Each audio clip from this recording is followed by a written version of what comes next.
کل میں نے کہا کہ بہت بڑے مفتی صاحب، لیکن ان سے یہ پوچھا جائے کہ یزید نے ظلم کیا تو کہہ رہے ہاں ظلم تو کیا، لیکن کیا اس پہ لعنت بھیج سکتے ہیں؟ کہ اس میں ہم ابھی خاموش ہیں کہ لعنت بھیجنی چاہیے یا نہیں بھیجنی چاہیے۔ تو یہ فرش عزا ہے جس نے آپ کی نسلوں کو ظالم کے خلاف آواز اٹھانا سکھایا۔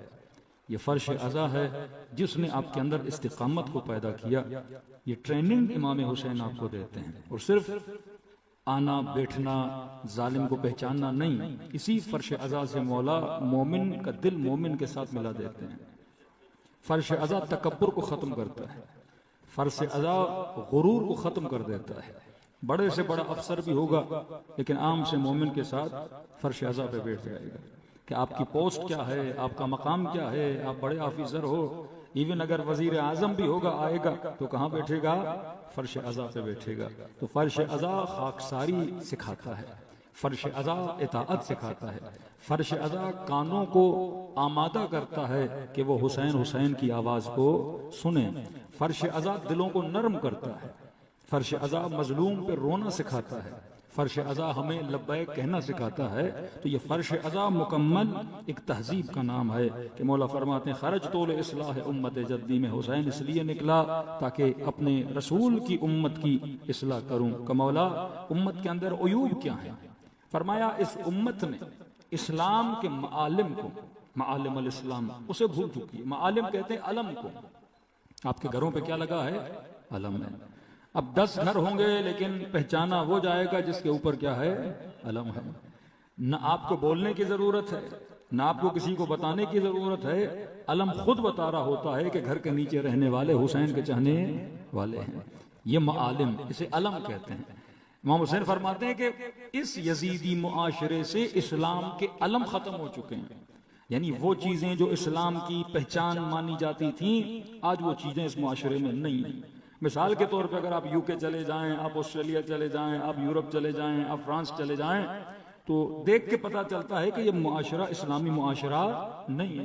ایسے آپ کو آنکھ کھولے کسی گلی میں آپ کو اٹھایا جائے اور آپ سے پوچھا جائے جناب یہ کون سا ملک ہے، تو آپ کو ویسے تو پتہ نہیں چلے گا، آپ آنکھیں دوڑائیں گے۔ اگر وہاں پہ کوئی خاتون حجاب کے اندر نظر آئے گی، اگر گلیوں میں کوچوں میں خواتین نے کوئی چادر، کسی نے کوئی دوپٹہ، کسی نے کوئی اچھا لباس پہنا ہوگا تو فوراً کہیں گے کہ بھائی یہ کس کا ملک ہے؟ مسلمانوں کا ملک ہے۔ لیکن وہیں پہ آپ کی آنکھیں کھلی، بے لباسی، عریانی، کم لباس پہنا ہوا ہوگا، آپ فوراً کہیں گے کہ یہ کس کا ملک ہے؟ مسلمانوں کا ملک نہیں ہے۔ اسے کہتے ہیں معالم الاسلام، ایک ایسا معاشرہ جس میں اسلام کی نشانیاں پائی جاتی ہیں۔ امام حسین فرماتے ہیں کہ یزید نے اسلام کی نشانیوں کو کیا کر دیا؟ ختم کر دیا۔ نماز یہ پڑھتا نہیں، زکوٰۃ یہ دیتا نہیں، شراب یہ پیتا ہے، اس کو فجور یہ کرتا ہے۔ ایک ایسا معاشرہ جو دشمن امیر المومنین بن چکا۔ یزید شامات میں، اہل شام نے کبھی رسول خدا کو دیکھا نہیں۔ جب فتح ہوا یہ مسلمان بنے، جب مسلمان بنے تو سب سے پہلا حاکم ان کا یزید ابن ابو سفیان تھا، معاویہ کا بھائی، چھوٹے یزید کا چچا، یہ حاکم بنا۔ اس کے بعد حاکم کون بنا؟ معاویہ ابن ابی سفیان۔ اس کے بعد حاکم کون بنا؟ یزید ابن معاویہ۔ 3 حاکم ان کے سر پہ گزرے۔ انہوں نے زیادہ اصحاب رسول کو دیکھا نہیں، انہوں نے مدینے والوں کو دیکھا نہیں، ان کو یہی بتایا گیا۔ مطلب ان شامیوں کی نظر میں الیاذ باللہ ثم الیاذ باللہ کائنات کا جو سب سے برا انسان ہے وہ کون ہے؟ امیر المؤمنین ہے۔ ہر نماز کے بعد تسبیح پڑھتے تھے، سب و شتم امیر المؤمنین کیا کرتے تھے۔ ایسا معاشرہ جب بن جاتا ہے پھر وہ معاشرہ قاتل نواسہ رسول بن جاتا ہے۔ جب نفرتیں آپ ایک معاشرے کے اندر گھول دیتے ہو، جس معاشرے کے مفتی بگڑ جائیں، جس معاشرے کے مولوی بگڑ جائیں، یشترون بآیات اللہ ثمنا قلیلا، قرآن کہتا ہے یہ کم پیسوں میں اللہ کی نشانیوں اور آیتوں کو بیچا کرتے ہیں۔ ایک معاشرے کو خراب کرنا ہے اس کے مولوی کو خراب کر دو، ایک ملک کو خراب کرنا ہے اس کے حاکم کو خراب کر دو۔ الناس علی دین ملوکہم، لوگ کس کے دین پر ہوتے ہیں؟ حاکموں کے دین پر ہوتے ہیں۔ جب گھر کا بڑا فاسق بن جائے گا تو گھر کے چھوٹے بھی فاسق بن جائیں گے۔ کسی نے کسی مولانا کو کہا کہ اسلام میں شراب حرام ہے، کبھی حرام ہے، کہ تھوڑی پینے سے تو کچھ بھی نہیں ہوتا، ہم اپنے بڑے کنٹرول میں رہتے ہیں، نشہ ذہن پہ سوار بھی نہیں ہوتا، ہاں تھوڑی پی لیتے ہیں کچھ بھی نہیں ہوتا۔ انہوں نے کہا یہ نہیں تھوڑی جائز ہو، زیادہ جائز نہ ہو، اسلام نے کلن حرام کیا، ایک قطرہ بھی اس کا کیا ہے؟ حرام ہے، بھلے آپ پہ اثر ڈالے یا نہ ڈالے۔ کہ نہیں میں اس بات کو نہیں مانتا، جب تک مست نہ ہو تب تک حرام نہیں۔ اور کافی عرصے کے بعد اس کے پاس 2 بیٹے تھے. اب ظاہر ہے جب آپ تھوڑی کو حلال مانو گے تو اس تھوڑی کو کہاں لے جاؤ گے؟ گھر لے جاؤ گے. تو شراب کی انٹری کہاں ہو گئی؟ گھر کے اندر ہو گئی. جب گھر کے اندر انٹری ہوئی تو بچوں نے دیکھا تھوڑی ہی لیکن باپ پی رہا ہے تھوڑی. اس کے بعد بچوں نے بھی شراب پینا شروع کر دی.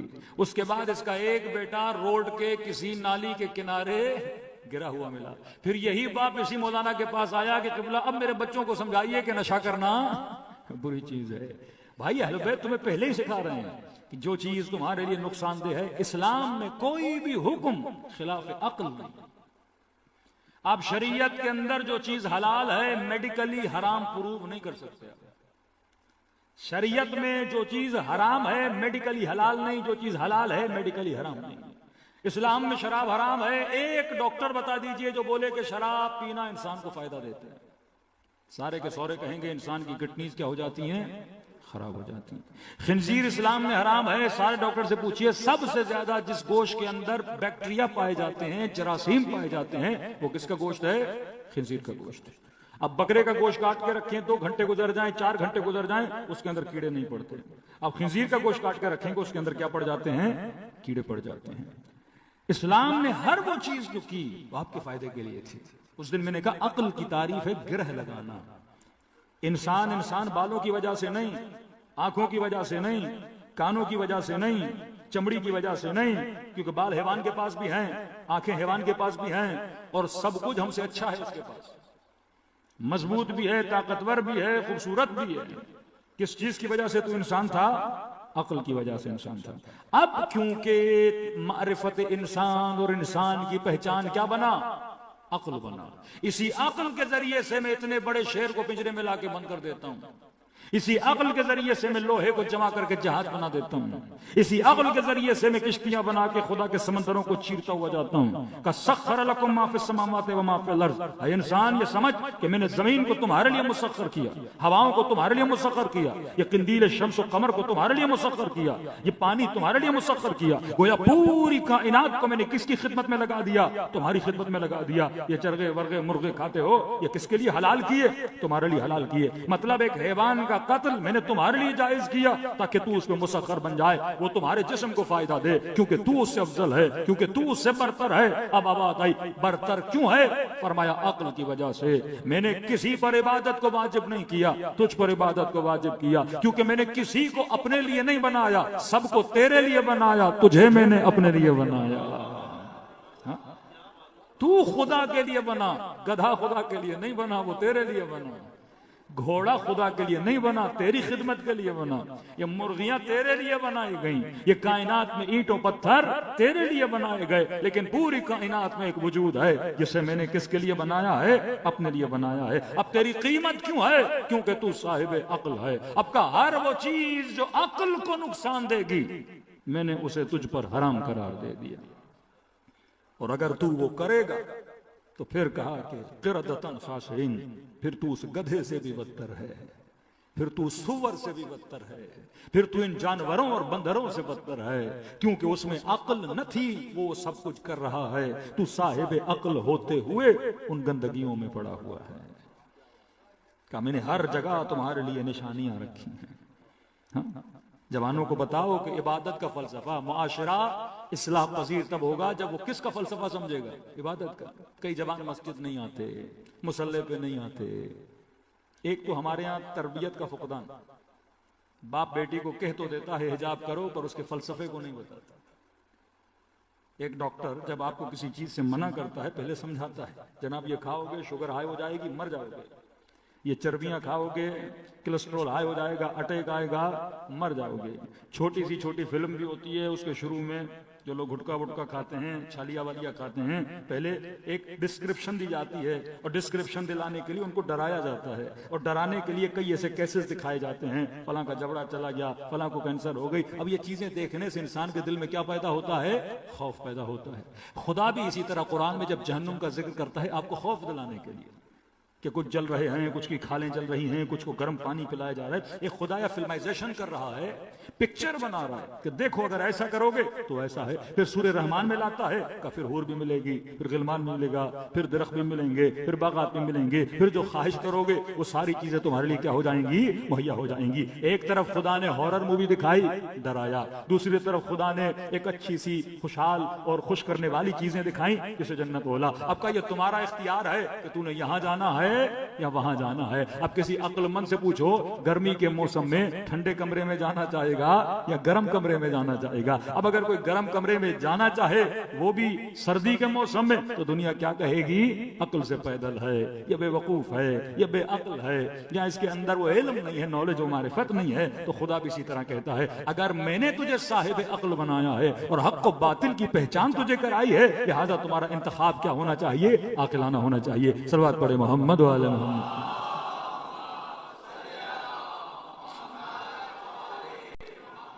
اب جب تک فلسفہ نہیں بتاؤ گے کہ حبیب یعلمہم الکتاب والحکمہ، رسول کی ڈیوٹی، امام حسین کی ڈیوٹی، ان کی ڈیوٹی اللہ لگاتا ہے. انبیاء اولیاء کی ڈیوٹیز ہیں. حبیب تمہاری ڈیوٹی ہے یعلمہم الکتاب، ان لوگوں کو کتاب پڑھاؤ، ان لوگوں کو کتاب پڑھاؤ. پھر فرمایا کہ ان لوگوں کو حکمت سکھاؤ. پھر فرمایا ان لوگوں کا تزکیہ کرو. ایک امام اگر کسی معاشرے کو بنانا چاہتا ہے اس نے 3 کام کرنے. آپ اگر اپنے بچوں کو دیندار بنانا چاہتے ہو یہ 3 کام کرو. پہلا کام اسے تعلیم دو. تعلیم کے لیے آپ نے بچے کو اسکول بھیج دیا، یہ تعلیم ہو گئی. فرمایا صرف خالی تعلیم نہیں دو، اس کا تزکیہ کرو، اسے پاک کرو. یزکیہم ویعلمہم الکتاب والحکمہ. 3 اسٹیپس بتائے تربیت کے. پہلا اسٹیپ یزکی، دوسرا اسٹیپ یعلمہم، تیسرا اسٹیپ والحکمہ. اب یہ گلاس ہے، اس کے اندر پانی ہے، تو پہلا اسٹیپ پانی ڈالنے سے پہلے کیا ہوتا ہے؟ گلاس کو دھویا جائے، صاف کیا جائے. اگر گلاس کے اندر گندگی ہو، نجاست ہو اور اگلا بندہ پانی لائے تو کوئی پانی پیے گا؟ نہیں پیے گا. تو جب تم بھی اپنے گندے ظرف میں عبادتیں ڈال کے رب کے دربار میں جاؤ گے تو خدا بھی وہ عبادتیں نہیں لے گا. ابن سعد نمازیں پڑھ رہا ہے، ظرف نجس ہے. شمر حج کر رہا ہے، ظرف نجس ہے. ظرف کہتے ہیں برتن کو، یہ قلب ظرف ہے، انسان ہے. شمر کا ظرف نجس ہے، یزید کا ظرف نجس ہے. اب کوئی کہے جناب نماز پڑھتے تھے، روزہ رکھتے تھے، حج کرتے تھے. قرآن کی ایک آیت ہے اولئک حبطت اعمالہم، کا بعض لوگ ایسے ہیں جن کے سارے اعمال کو اللہ کیا کرے گا؟ حبط کر دے گا. اردو کے 2 لفظ ذہن میں رکھیے. عربی کا لفظ ہے حبط، دوسرا لفظ ہے ضبط. اور ضبط اور حبط کو سمجھنے کے لیے پاکستانی معاشرہ بہترین معاشرہ ہے. آپ کی پولیس جو ہے جب چرس ورس پکڑتی ہے تو 2 کام کرتی ہے، کبھی حبط کرتی ہے، کبھی ضبط کرتی ہے. حبط کا مطلب اور ضبط کا مطلب. حبط کا مطلب یہ ہے کہ ایماندار پولیس والا ہوگا، کہیں سے شراب پکڑ لی، کہیں سے چرس ورس پکڑ لی تو قانون کے مطابق ان چیزوں کو ضائع کرنا ہے. وہ ایک سندھی والا حبط ہے، وہ اور ہے، وہ ہڑپنا نہیں. حبط کا مطلب ضائع کرنا. اس نے پکڑا، پکڑنے کے بعد اکارڈنگ دا لا اس نے ساری چرس کو جلا دیا، شراب کی ساری بوتلوں پہ بلڈوز چڑھا دیا. اسے کیا کہتے ہیں؟ حبط. ایک ہے ضبط جو ہمارے یہاں ہوتا ہے، چیز کو ضائع نہیں کیا جاتا، ضبط کیا جاتا ہے کہ دوسرے ہاتھ سے کسی اور کو بیچ کے روانہ کیا جاتا ہے. اللہ کہتا ہے تو کچھ لوگ ایسے ہیں جن کے اعمال کو میں حبط کرتا ہوں اور کچھ ایسے ہیں جن کے اعمال کو ضبط کرتا ہوں. حبط کا مطلب جتنی عبادتیں کی کہ رسول خدا کی حدیث، اگر احد کے پہاڑ جتنا خیرات دے دے، صبح سے شام تک نمازیں پڑھتا رہے، پر اگر دل میں علی کی محبت نہیں تو سارے اعمال اس کے منہ پہ مارے جائیں گے. یہ حبط اعمال ہے. صبح سے شام تک نمازیں پڑھتا رہے پر محبت اہل بیت نہیں، اعمال ضائع. ایک مرتبہ ہے ضبط اعمال. مجلس امام حسین میں آئے، ایک مجلس سنی، 4 آنسو بہائے، اچھا عمل تھا، خدا نے اس کے لیے جزا رکھی ہے، وہ آپ نے عمل کیا، لیکن خدا نخواستہ مجلس سے باہر گئے، جا کر کوئی گناہ کیا تو خدا اس نیکی کو کیا کر دیتا ہے؟ ضبط کر دیتا ہے. کہ ضبط کر کے رکھوں گا اس دن تک جب تک توبہ نہیں کر دیتا. پچھلے سال کوئی گناہ کیا، پچھلے سال کی ساری مجلسیں خدا نے کیا کر دی؟ ضبط کر دی. اب کا اس سال مجلس حسین میں آئے ہو، اگر توبہ کرے گا تو وہ سارے ضبط شدہ اعمال کو میں ریلیز کر دوں گا۔ تبھی معصوم فرماتے ہیں حاسبو قبل ان تحاسبو، اس سے پہلے کہ منکر و نکیر تیرا حساب و کتاب کرے تو خود اپنا حساب و کتاب کرنا شروع کر دے۔ تو عقل کا کام ہے زندگی ایسے، پہلا تربیت کا نقطہ ظرف کو پاک کرنا، پہلے اپنے بچوں کے برتنوں کو پاک کرو۔ بیٹا حسد کرنا بری بات ہے، کوئی بندہ ترقی کر رہا ہے اس کے لیے دعا کرو، یہ نہیں کہ بندہ حسد کرے، جیلسی کرے، نظر لگائے کہ میرا کزن، میرا دوست، میرا بھائی اتنی بڑی پوسٹ پہ آ گیا، میں کیوں نہیں آیا، اس نے اتنا بنا لیا، میں نے کیوں نہیں بنایا۔ حسد، معصوم فرماتے حسد ایک ایسی چیز ہے اگلے کو نقصان تو دیتا نہیں، خود ہی اندر اندر سے جلتا رہتا ہے۔ فرمایا کسی کے بڑے گھر کو دیکھ کر اپنی غریبانہ جھوپڑیوں کو جلایا نہ کرو۔ فرمایا کسی کے گھر میں جاؤ تو اس کے مال کو دیکھ کر کہ مولا پھر اپنے اندر حوصلہ کیسے پیدا کریں۔ فرمایا رب کا شکر ادا کرنے کے لیے، رب کا شکر ادا ہمیشہ اوپر نہ دیکھا کرو، نیچے دیکھا کرو۔ اگر تیرا گھر 100 گز کا ہے تو کوئی ایسا بھی ہے جس کا 50 گز کا ہے، کوئی ایسا بھی ہے جس کے پاس گھر ہی نہیں ہے، جھوپڑی میں رہتا ہے۔ جب اس کی جھوپڑی کو دیکھے گا تو اپنا 100 گز بھی اللہ کی نعمت نظر آئے گا۔ فرمایا صحت کی قدر جاننے کے لیے کم از کم ہفتے میں ایک بار، 10 دن میں ایک بار ہاسپٹل جایا کرو۔ جب اس مریض کو بستر پہ پڑا ہوا دیکھو گے، جب کسی کی آنکھ ضائع ہوتے ہوئے دیکھو گے، کبھی کسی کی کڈنیز فیل ہوتا ہوا دیکھو گے، پھر کہو گے خدا جو جسم تو نے دیا ہے تیرا شکر ہے، تو نے اتنا بہترین جسم دیا ہے۔ فرمایا زندگی کی نعمت جاننے کے لیے کم از کم ہفتے میں ایک مرتبہ قبرستان جایا کرو۔ جب قبروں میں لیٹے ہوئے مردوں کو دیکھو گے تو پھر کہو گے الحمدللہ، اے خدا تیرا شکر ہے تو نے مجھے زندگی عطا کی ہے۔ یہ حکیمانہ زندگی ہے، یہ عاقلانہ زندگی ہے۔ تو فرمایا پہلے کیا کہا کرو، اپنے ظروف کو پاک کرو، تزکیہ، تحلیہ۔ کتنی قسمیں کھائیں، والشمس وضحاها والقمر اذا تلاها والنهار اذا جلاها والليل اذا يغشاها ونفس وما سواها فالهمها فجورها تقواها قد افلح من زکاها۔ ساری قسمیں کھانے کے بعد خدا کہے کامیاب وہ ہے جس نے اپنے ظرف کو پاک کیا۔ پہلے ظرف پاک کرو، پھر نماز پڑھو، نماز کی لذت دیکھو، پھر رب کی دربار میں خیرات کرو، خیرات کی لذت دیکھو، پھر آنسو آنکھ سے گرے گا، ملائکۃ اللہ تیرے آنسوؤں کو اٹھانے کے لیے آ جائیں گے۔ تو فرمایا پہلے ظروف کو پاک کرو، تزکیہ، اس کے بعد ہے تعلیم۔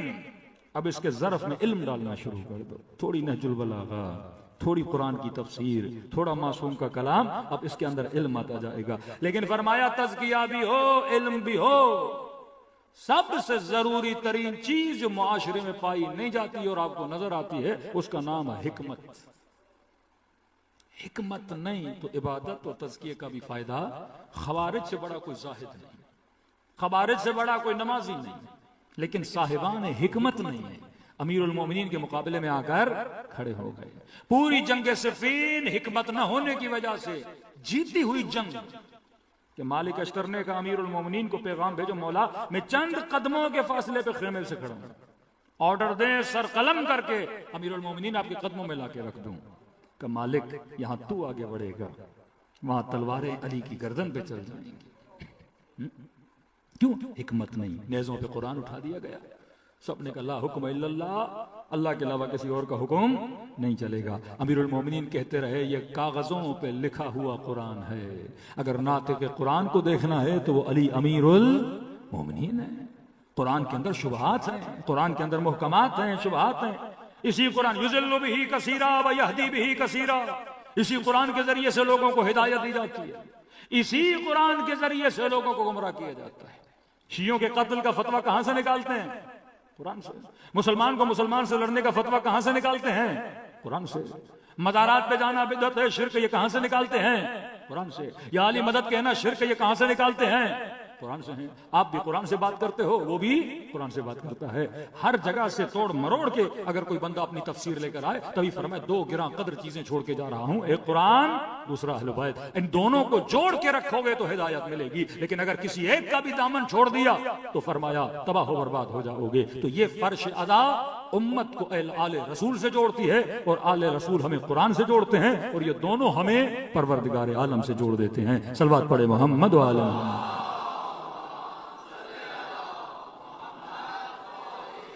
وَأَجِّلْ فَرْجَهُمْ۔ تو ایک حکمت، حکمت کا مطلب کیا؟ آپ چاہتے ہو آپ کا بیٹا نمازی بنے، کیسے بنے گا؟ آپ اسے حکمت بتاؤ۔ حکمت سمجھ گیا یہ کبھی بھی نماز کو چھوڑے گا نہیں. پہلا سوال کہ نماز پڑھوں کیوں؟ یہ کیا ضرورت ہے نماز پڑھنے کی؟ اللہ تو غنی ہے مطلق، اسے کسی چیز کی ضرورت ہے ہی نہیں. ہمیں خیرات کروں، لوگوں کی مدد کروں، جھوٹ نہ بولوں، اچھا انسان ہو کے رہوں، اور آپ کہو کہ نماز نہیں پڑھی تو جہنم میں چلے جاؤ گے. کیوں؟ معاذ فرماتے من نخلص اللہ، جو خلوص دل کے ساتھ 2 رکعت نماز پڑھے وجب علیہ الجنہ، خدا جنت کو واجب کر دیتا ہے. پھر کہا من استخف بصلاتی، جو اپنے نماز نہ پڑھے، نہیں، جو نماز کو خفیف سمجھے، لن ینال شفاعتنا، اسے کبھی بھی ہماری شفاعت نصیب نہیں ہوتی. سختی کیوں ہے؟ مسئلے کو سمجھو.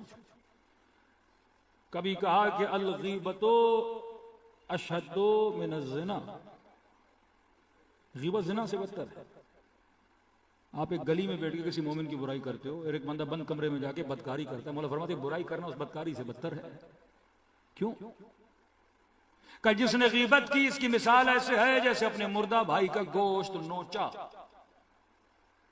یہ کیوں نہیں کہا زندہ کا نوچا؟ یہ کیوں کہا مردہ کا نوچا؟ کلام الامام امام الکلام ہے. یہ ہر کلام کا بھی امام ہوتا ہے، اور اگر معصوم کی زبان سے کوئی لفظ نکل رہا ہے اس کی حکمت کو سمجھو گے تو سمجھ آئے گا. آغا قراتی کہتے ہیں یہ نہیں کہا کہ زندہ بھائی کا گوشت کھا رہا ہے، کہا کہ مردہ کا گوشت کھا رہا ہے. مردہ کیوں؟ کہ یہ تمہارا ہاتھ ہے، ہاتھ پہ کٹ لگ جائے تو زخم آ جاتا ہے. میں زندہ ہوں اور ہاتھ پہ کٹ لگا، زخم آیا، ود ان 4-5 days زخم بھر جائے گا، ہاتھ پھر صحیح ہو جائے گا. لیکن یہاں اگر کوئی آدمی مر گیا اور اس کے ہاتھ پہ آپ نے زخم لگایا، کٹ لگایا، اس کا زخم ٹھیک نہیں ہوگا، اس میں کیڑے پڑتے جائیں گے اور گندا ہوتا جائے گا. کہ غیبت کرنا ایسے ہے جیسے مردہ بھائی کا گوشت کھانا. گوشت کھاؤ گے، اس چیز کو، غیبت ایک ایسا عمل ہے جس کو ریپیئر کرنا ناممکن ہے. آپ نے میری غیبت کی، میں نے آپ کی برائی کی اس مومن سے، کل آپ کو احساس ہوا میں نے برا کام کیا، آپ نے آ کے مجھ سے معافی مانگی، قبلہ ہم نے فلاں بندے سے آپ کی کیا کی تھی؟ غیبت کی. میں نے آپ کے باپ سے معافی مانگی، ہم نے بھی فلاں آدمی سے آپ کی غیبت کی تھی، معافی مانگ لی، میں نے معاف کر دیا. لیکن اس کا جو اثر ہے، جو آپ نے ایک کو بتایا، اس نے اگلے کو بتایا، اس نے فلاں کو بتایا، 40 سے 80، 80 سے 100، وہ اثر معاشرے سے کبھی ختم ہونے والا نہیں. فرمایا اگر تم نے کسی کو گناہ کرتے ہوئے دیکھا، اس نے زنا کی ہے، شراب پی ہے، خبردار اس عمل کو کسی کو بتانا نہیں ہے. کیونکہ اس نے ایک بار گناہ کیا ہے تو جتنی بار جتنوں کو بتائے گا اتنی بار یہ گناہ ریپیٹ ہوتا جائے گا اور گناہ پروموشن کی طرف چلا جائے گا. جیسے کہتے ہیں قبح گناہ گر جائے گا. پہلے کوئی بندہ گناہ کرتا تھا تو دوست کو بھی نہیں بتاتا تھا. آج کتنا عام ہو گیا، گرل فرینڈ بوائے فرینڈ کے کانسیپٹس، حرام کاریوں کے کانسیپٹس بڑی آسانی سے لوگ بتاتے ہیں. اسے کہتے ہیں قبح گناہ. پہلے مثال دیا کرتا تھا، آج سے 60 سال پہلے اگر کوئی جوان پھٹی ہوئی پینٹ پہنتا تو لوگ کیا کہتے؟ فقیر ہے، پیسے نہیں ہیں بیچارے کے پاس. ہمارے انٹیریئر سندھ میں گاؤں تھا، ایک بندہ تھا، اس کو ڈانس کا بڑا شوق تھا. اسکول میں ایک لڑکا تھا، وہ جب ناچتا تھا تو 15-20 بچے جمع ہو جاتے تھے، اس کو مزہ آتا تھا. کبھی عید کا موسم آ گیا تو چوک پہ کھڑا ہو گیا، بازار میں کھڑا ہو گیا، کبھی اسٹیج پہ کھڑا ہو گیا، تو ڈانس وانس کا بڑا شوق. اب گاؤں میں کبھی یہ پینٹیں وینٹوں کا سلسلہ تو تھا نہیں، لیکن یہ فیشن کو فالو کرتا تھا. اس نے کیا کیا، ایک جینس کی پینٹ لی اور اپنے ہاتھوں سے کینچی سے اس کو اوپر سے پھاڑا، نیچے سے پھاڑا، جیسے فیشن ہوتا ہے، پینٹ کو پھاڑ واڑ کے. اور بیچارے نے گھر میں ساری محنت کی، اس نے 2-3 گھنٹے لگائے صرف پینٹ کو پھاڑنے میں، اور اس کے بعد اس نے پینٹ رکھ دی. صبح جب بیچارہ اٹھا تو ساری پینٹ کسی نے سی دی تھی. تو گھر میں شور مچایا، جناب کس نے سی ہے؟ تو اس کی بوڑھی ماں نے کہا میں نے سی. میں نے کہا بیٹا شاید پینٹ پھٹ گئی ہے، تو صبح تمہیں جانا ہوگا تو میں اسے کیا کر دوں، سی دوں. 50 سال پہلے پھٹی ہوئی پینٹ کا کانسیپٹ نہیں، اور اگر کوئی پہنے تو کیا مانا جاتا تھا؟ برا مانا جاتا تھا. آج پھٹی ہوئی پینٹ آپ کے بچے لیتے بھی ہیں، پہنتے بھی ہیں، مالوں میں گھومتے بھی ہیں، اور کوئی اس کو برا نہیں. اسے کہتے ہیں کسی چیز کا کبھی ہونا پہلے کبھی تھا، آج وہ کبھی ہونا ختم ہو گیا. یہ امام حسین کہنا چاہتے ہیں. یزید نے قبح گناہ کو ختم کر دیا. کہ آج آپ کو پتا چلے فلاں حاکم شراب پی رہا ہے تو معاشرہ اس کو شاید برا نہ مانے، لیکن اگر معاشرے میں تھوڑی سختی ہو تو وہ شراب کبھی شہد بن جاتی ہے، کبھی پیر صاحب کا پانی بن جاتا ہے۔ لیکن یہی شراب اگر یو کے میں پی جاتی تو کہتے بھائی پیے کیا ہے، پاکستانی معاشرہ، اسلامی معاشرہ لاکھ جھوٹ بولے گا پیر صاحب کا پانی تھا، اور یہاں سندھ میں پکڑا جائے تو کہیں گے بھائی شہد تھی، شراب تھوڑی تھی، شہد کا پانی تھا۔ یہ جھوٹ کیوں بول رہا ہے؟ کیونکہ ابھی تک معاشرے میں وہ چیز کیا ہے، کبھی ہے، ابھی تک اسے برا مانا جائے۔ یہ معالم الاسلام ہے کہ جو چیز بری ہے اسے برا کہو، اور یہ برائی کب تک رہے گی؟ جب تک آمر بالمعروف وانہی عن المنکر، جب اچھائی کو بلند کرو گے، اشہد انک قد اقمت الصلاۃ وآتیت الزکاۃ وامرت بالمعروف ونہیت عن المنکر۔ مولا آپ نے ہمیشہ اچھائیوں کو کیا کیا؟ بلند کیا۔ برائیوں کو کیا کیا؟ اچھائی بلند تب ہوگی جب کوئی اچھائی بتانے والا ہوگا، جب کوئی برائی سے روکنے والا ہوگا، جب جتنے بھی تشہیر کے آلات اور اسباب اور ٹولز ہوں گے وہ ٹی وی کی صورت میں، میڈیا کی صورت میں، فیس بک اور انسٹا ٹک ٹاک کی صورت میں، جب یہ سارے کے سارے برائی بیان کرتے رہیں گے تو معاشرے میں برائی کیا ہو جائے گی؟ عام ہو جائے گی۔ تو ان سب برائیاں بیان کرنے والے آلات کے مقابلے میں حسین نے تجھے ممبر حسینی عطا کیا کہ یہ ممبر ہے جو ان سب کا کیا کرے گا؟ مقابلہ کرے گا۔ جب تک نسلوں کو حکمت نہیں بتاؤ گے تب تک نسل، میں جلدی اشارہ کر رہا ہوں، کل تھوڑا لمبا پڑھوں گا تاکہ واقعاً آپ سمجھیں کہ حکمت ہا یہ نماز، حکمت ہا عبادت کیا ہے۔ آسان سی مثال، عبادت ہم کیوں کرتے ہیں؟ خدا کو اس کی ضرورت نہیں، لیکن نہ کرنے پہ وہ سزا کیوں دیتا ہے؟ ایک تو اس کا حکم ہے، وہ ایک الگ بات ہے، لیکن اس حکم کی اتنی ضرورت کیوں؟ اس کی مثال اس طرح دے رہا ہوں۔ آپ کی بیٹی ہو گئی بیمار، خدا نخواستہ کسی کی بیٹی بیمار ہو گئی، بیٹا بیمار ہو گیا، ڈاکٹر نے کہا اس کو کینسر ہے، علاج درکار ہے، کتنا خرچہ؟ 1 کروڑ کا خرچہ ہے۔ آپ غریب آدمی، دہاڑی دار، مہینے کی تنخواہ 50,000 60,000، 1 کروڑ بندہ کہاں سے لائے؟ بیچ ایک ہی اولاد ہے کا علاج کراؤ گے تو بچے گا نہیں تو مر جائے گا۔ آپ پریشان ادھر ادھر، پیسہ کہیں سے نہیں آ رہا۔ آپ کو پتا چلا کوئی خیر آدمی ہے، سخی بھی ہے، خیر بھی ہے، کریم بھی ہے، آپ اس کے پاس چلے گئے۔ آپ نے کہا جناب بیٹا بیٹی کینسر میں مریض ہیں، پیسے میرے پاس نہیں ہیں، 1 کروڑ کی ضرورت ہے۔ اس نے کہا ریٹرن کیسے کرو گے؟ کہا کوشش کروں گا آپ کو دے دوں، لیکن ابھی میں نہیں بتا سکتا کیسے دوں گا، ابھی میں صرف آپ کے در پہ آیا ہوں مدد مانگنے کے لیے۔ یہ بھی کریم بندہ تھا، اس نے آپ کو 1 کروڑ دے دیا۔ آپ گئے، بیٹی کا علاج کروایا، بیٹی کو شفا مل گئی، ٹھیک ہو گئی۔ اب سوال یہ ہے جس نے آپ کے ساتھ نیکی کی ہے اس کے لیے آپ کیا کرو گے؟ 2 آپشن ہیں۔ پہلا آپشن جو اس نے دیا ہے وہ اسے واپس کرو، 1 کروڑ اس نے دیا، 1 کروڑ ریٹرن کرو، ساتھ میں کوئی کیک بھی لے جاؤ، 4 پھول بھی لے جاؤ، شکریہ بھی کہو کہ جناب مشکل وقت میں آپ میرے کام آئے، یہ آپ کا پیسہ، یہ ساتھ میں شکریہ بھی آپ کا مدد کرنے آئے ہیں، پہلی پالیسی۔ اب اگر میں ریٹرن کر نہ سکوں دوسرا راستہ کیا ہے؟ اس کا شکریہ ادا کروں اور یہ بولوں کہ جناب پیسے میں نہیں دے سکتا لیکن آپ جو بولو میں کرنے کے لیے تیار ہوں۔ آپ بولو تو آپ کی ڈرائیوری کر دوں، بولو کہ 2-4 گھنٹے میرے پاس بچتے ہیں گھر میں آپ کے ڈیوٹی کر دوں، اور وہ بولے بھائی 1 کروڑ آپ کے پاس نہیں ہے لیکن اس کے بدلے میں آپ 1 گھنٹہ 2 گھنٹہ 4 گھنٹہ میرے یہ کام کر دو، اتنے مہینوں کے لیے، اتنے سالوں کے لیے، ہر بندہ کیا کرے گا؟ ایکسپٹ کرے گا، شکریہ بھی ادا کرے گا۔ اب امام معصوم فرماتے ہیں یہ سوچو کہ رب نے تجھے کیا کیا دیا، کبھی رات کو بیٹھ کے سوچا کرو۔ دیکھنے کے لیے آنکھیں دی، سننے کے لیے کان دیے، بولنے کے لیے زبان دی، فرمائے پوری دنیا بھی مل جائے مل کے رب کا دیا ہوا 1 بال نہیں بنا سکتی۔ دانت خراب ہو نکلی لگاؤ تو خرچہ کتنا ہے، فری میں تجھے 32 دانت دے دیے۔ کڈنی خراب ہو تو جاؤ پتا چلے کہ اللہ نے جو کڈنی دی اس کی نعمت کیا ہے۔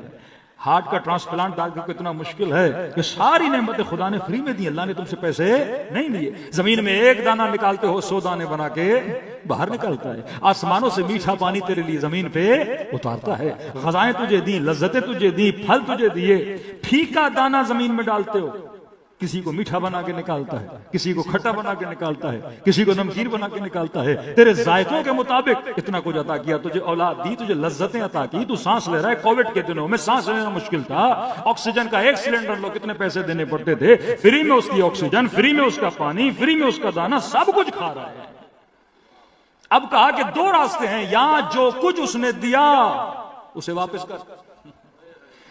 تو مولا کو کہا مولا واپس تو میں کر ہی نہیں سکتا، کیونکہ جن ہاتھوں سے واپس کروں گا وہ ہاتھ بھی اس کی دین ہے۔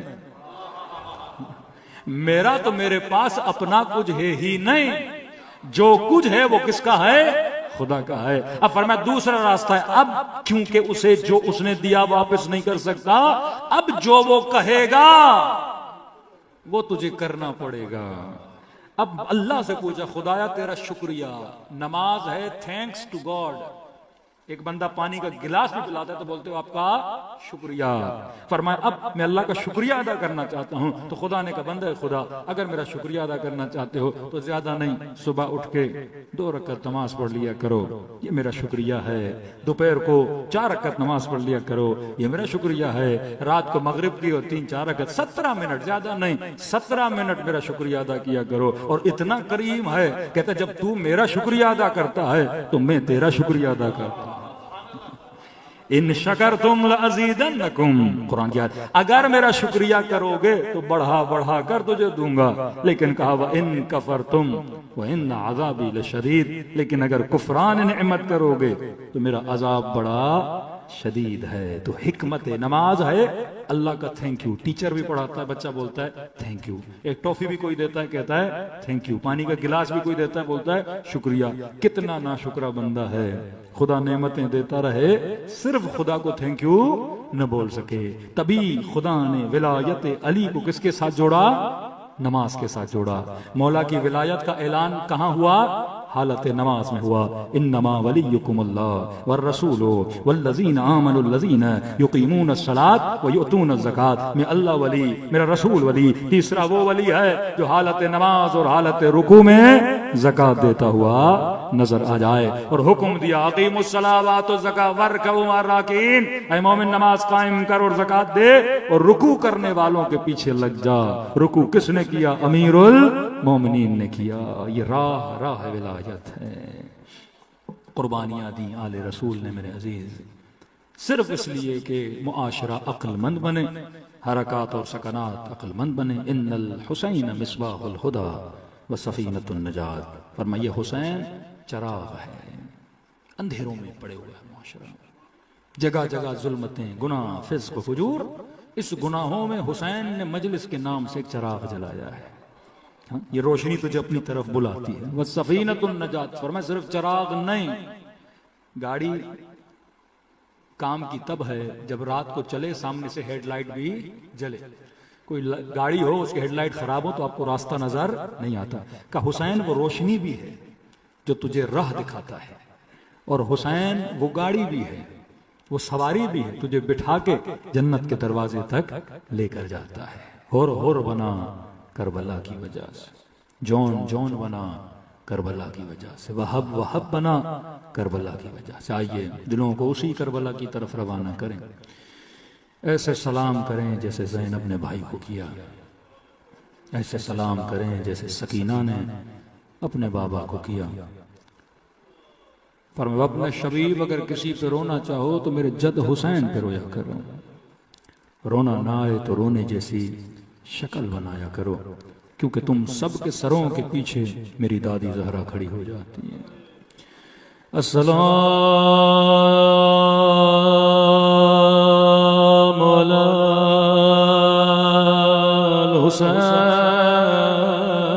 الحسین وعلی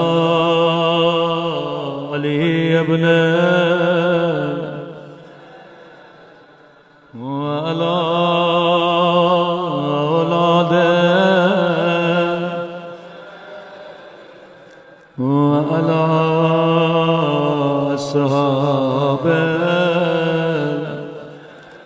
بلند آواز سے السلام علی حسین وعلی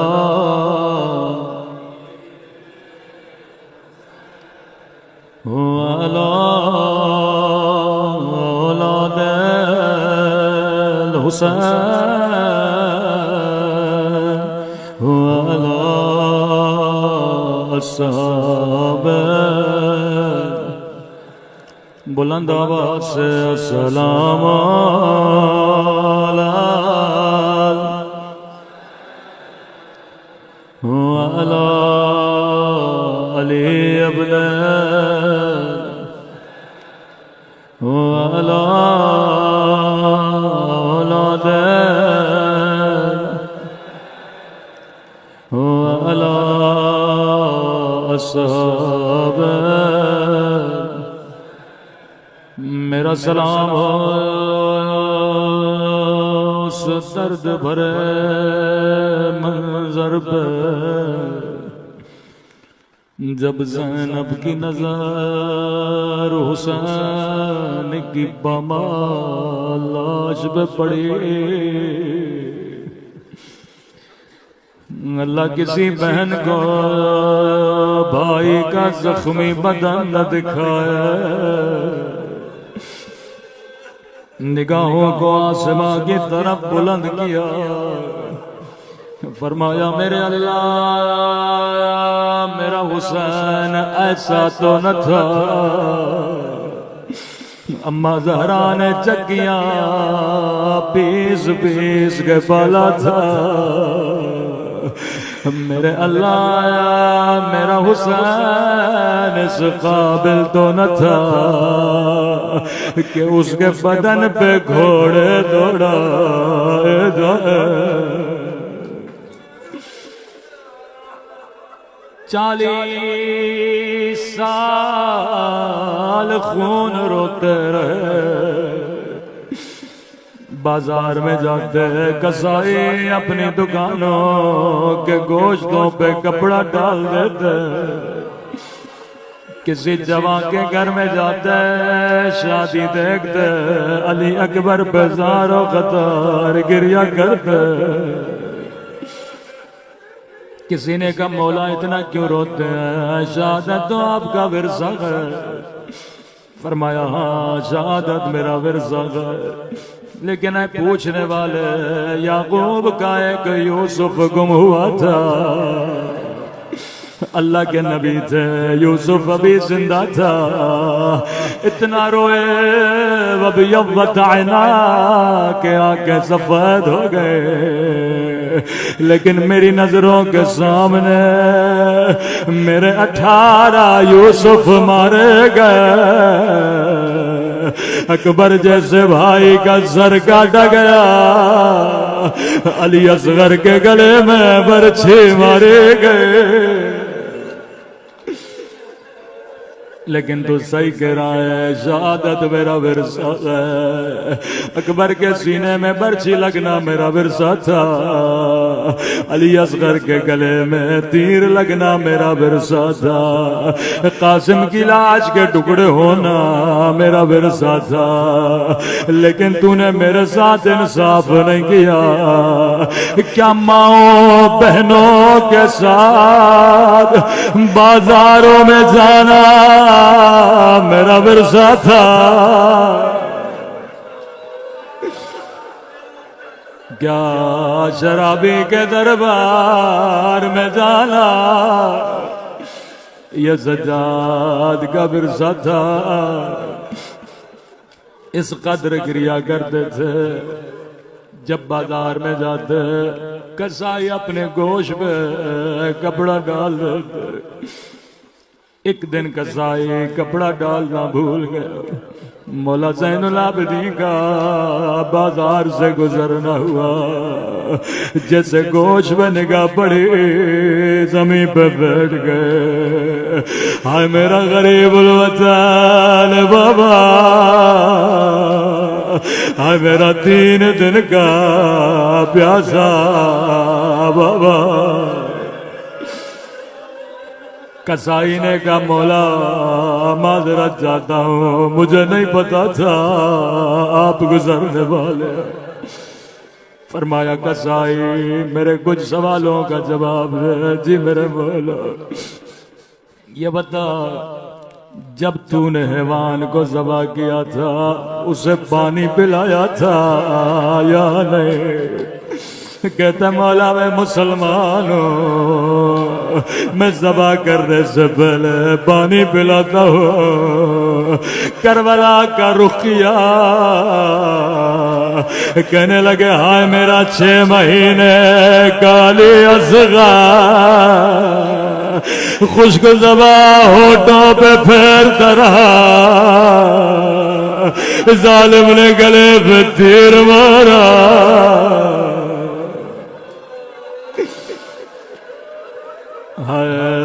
تو حیوان بھی پانی پیتے ہیں لیکن میرے بھائی کو پانی نہیں پلایا گیا. قصائی میرے دوسرے سوال کا جواب دے جی میرے مولا. قصائی تو نے حیوان کو، یہ شیعوں کے لیے نصیحت امام کی، عید قربان آئے ان چیزوں کا خیال رکھو. فرمایا قصائی تو نے اس حیوان کو دوسرے حیوان کے سامنے تو نہیں کاٹا تھا. کہتا مولا میں آپ کا چاہنے والا ہوں، میں نے دکان کے پیچھے جا کے ذبح کیا تھا. اتنا کہنا تھا، رو کے کہنے لگے ہائے میری پھپھی زینب،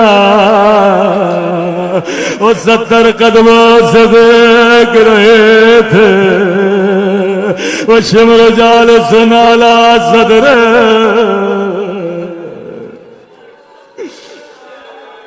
ظالم خنجر جلاتا رہا. میری بھوپھی اماں دیکھ دی رہے. آخری سوال اور زحمت کو تمام کرو. قصائی یہ بتا جس خنجر سے تو نے گلا کاٹا تھا، کیا تو نے خنجر کو تیز کیا تھا یا نہیں تاکہ کاٹنے میں تکلیف نہ ہو؟ کہنے لگا مولا میں نے خنجر کو تیز کیا تھا. راوی کہتا زمین پہ بیٹھے خاک کو اپنے سر پہ ڈالا، رو کے کہا ہے خنجر کند سے میرے بابا کا گلا کاٹا گیا. امام زمانہ زیارت ناہیہ میں فرماتے ہیں میرا سلام ہو کربلا کے اس شہید پہ جس کے گلے کو پشت گردن سے کاٹا گیا. بہن فریادیں کرتی رہی لگان میرا 3 دن کا حسین. اللہ لعنت اللہ علی القوم.